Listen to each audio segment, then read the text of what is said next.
Hello and welcome to Economy Report. I'm Wanqi in Beijing. As protests continue to rock Egypt, attention is turning to what impact the violence may have on oil shipments and supplies. Economy Report tells you why. Crude oil prices jumped on Monday and Brent crude benchmark breached $100 a barrel for the first time since 2008. Investors remained anxious on Egypt's jitters and worried about oil outflow from the Middle East. In London, Brent crude rose $1.59 to $101.01 a barrel on the ICE futures exchange. That's the first break above $100 since September 2008. Oil traded near the highest in more than 2 years in New York. Brent crude topped $100 a barrel. The continuing unrest in Egypt arouses great concerns.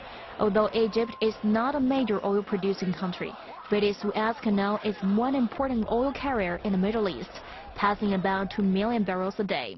According to the U.S. Energy Department, Egypt's Suez Canal, which links the Mediterranean and Red Seas, is one of 7 world oil transit checkpoints. Another 2 million barrels a day can go through the Suez pipeline, which also runs through Egypt. It connects the Red Sea to the Mediterranean. The pipeline is used by ships too big to pass through the Suez. Goldman Sachs reported on Monday about 2.5% of global oil production is shipped through Egypt via the Suez Canal and the adjacent Suez Mediterranean pipeline. So far, both the pipeline and the canal are operating. International shipper Maersk officials said Monday operations are running as before. But investors worried this unrest could spread to more Arabian countries like main oil producer Saudi Arabia.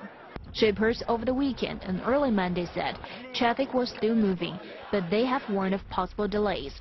What really has traders nervous is that the revolt in Egypt will spread to other Middle Eastern countries. According to an Oppenheimer analyst, there is going to be a spread of this popular uprising across the Middle East. Traders are rightfully concerned. The Middle East produces over 20 million barrels of oil a day, nearly a quarter of the world's supply. The Organization of Petroleum Exporting Countries, or OPEC, has warned that surging oil prices would be a threat to economic recovery.